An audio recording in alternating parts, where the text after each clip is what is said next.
Estas son las auroras boreales.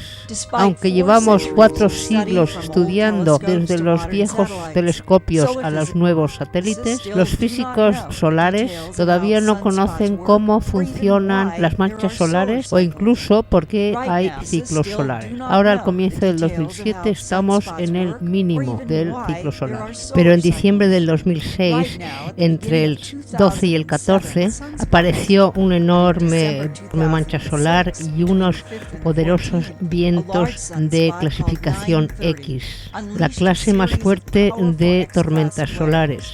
Uno fue tan fuerte que duró tanto tiempo que se salió por completo de los cuadros de medición. Además, esto sucedió cuando el Sol tendría que estar bajo el mínimo y no tendría que haber vientos solares. Y los científicos decidieron que fue la mayor tormenta solar que habían visto en toda su historia. Por lo menos X20, a millones de kilómetros a la hora de velocidad.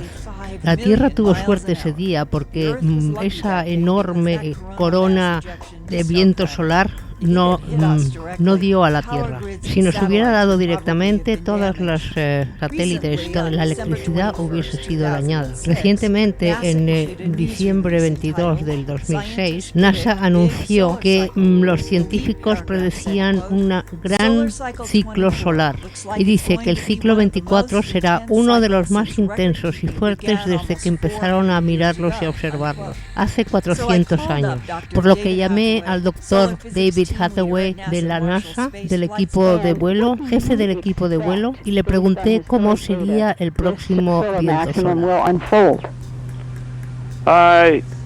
It's a little confusing this time around, actually. There are a number of indicators that we can look at related to sunspots and solar activity that give us an idea ahead of time of how big the cycle is going to be. And things that have worked and agreed in the past don't agree this time. One thing we look at is geomagnetic activity. This is shaking of the Earth's magnetic field, which is caused by 2 different things on the sun. One is flaring activity and what we call coronal mass ejections, these huge clouds of material that are blasted off of the sun at more than 1 million miles an hour.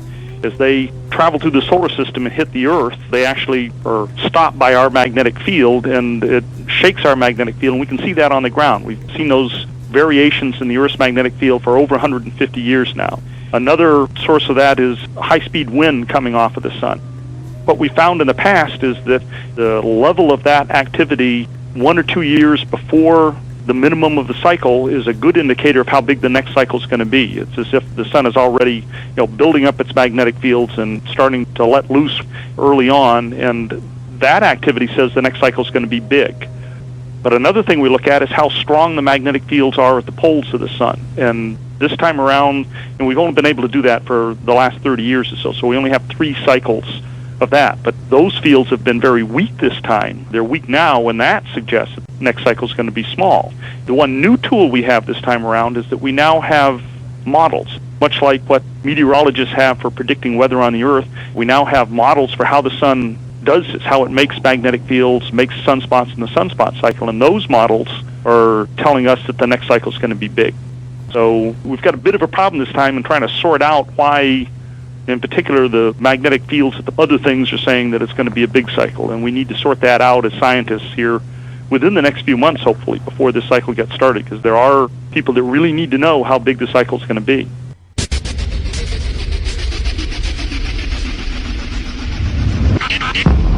Thanks. Un esfuerzo enorme de rescate de una comunidad muy pequeña.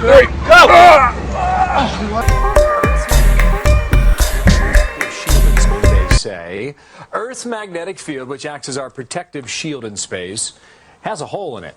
And that could put a lot of our earthly functions at risk. Dr. Michio Kaku, professor and author of the book Physics of the Impossible, is back with us. Professor, how are you? And good morning to you. Glad to be on the show. Thanks.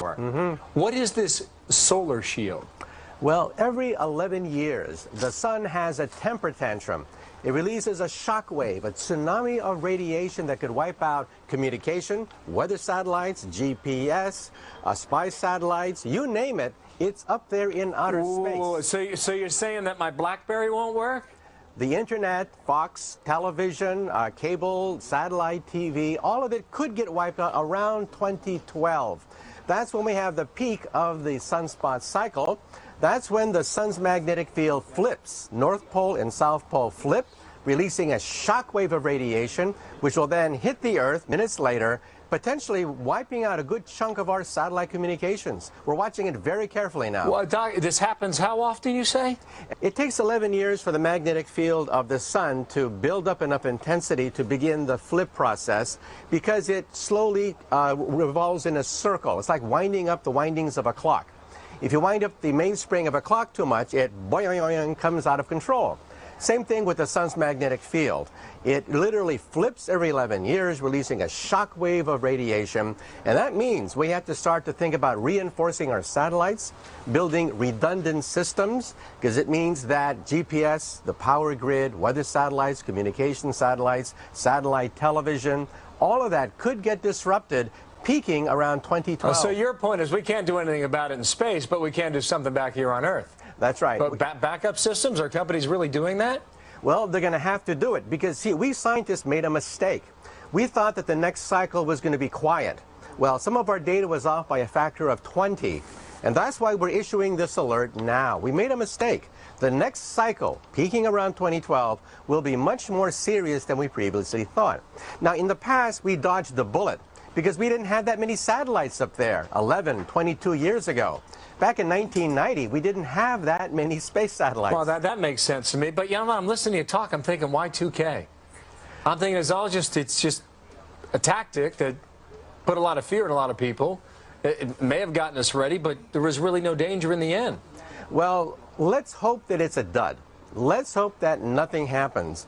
However, what if our communication systems are wiped out? Billions of economic activity could be jeopardized. Do you think anyone's taking this seriously? I think we're going to have to. The physicists are now sounding the alert. We made the mistake. We made the wrong projection. The next solar cycle will be more intense than previously thought.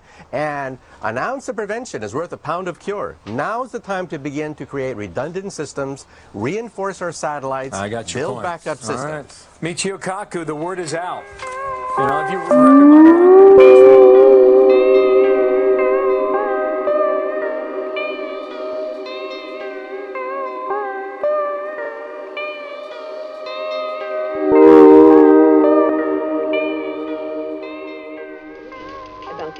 Los satélites estudian la interacción de las partículas solares con el campo magnético de la Tierra. El campo magnético de la Tierra es como un imán gigante. Este imán forma un escudo protector alrededor de la Tierra, protegiéndonos de los vientos solares que se disparan hacia la Tierra. Este escudo se llama la magnetosfera. Primarily composed of protons and electrons, charged particles streaming out from the sun. Some of those particles have very high energies, radiation energies, and they can damage astronauts and spacecraft. We are shielded by our Earth's magnetic field most of the time. However, a small fraction of the solar wind particles get into the Earth's magnetic field, are energized, and become the Earth radiation belts, which can damage spacecraft and harm astronauts. Pero el Sol tiene un campo magnético propio también, y los vientos solares la sacan hacia la Tierra. Recientemente se observa que 20 veces más de partículas solares entran en la magnetosfera de la Tierra cuando el campo magnético del Sol se alinea con aquel de la Tierra, en vez de estar apuntando en una dirección opuesta. Researchers found that the energy from the sun gets into the Earth's magnetic field during periods when the sun's magnetic field points southward. Here we found that the particles get in, the plasma, the particles from the sun, get into the Earth's magnetic field when the sun's magnetic field points northward. For a long time, people have known that the location where particles and energy get into the Earth's magnetic field depend on the orientation of the sun's magnetic field. But they just hadn't realized how many particles get in for the northward orientation of the sun's magnetic field. ¿Y qué es lo que quiere decir estos nuevos descubrimientos para nosotros en la Tierra? Bueno, pues con estas predicciones los científicos pueden hacer mejores predicciones de cuándo los vientos solares serán muy severos, pudiendo preparar mejor para los daños de los satélites y otros problemas que las tormentas podrían a menudo causar.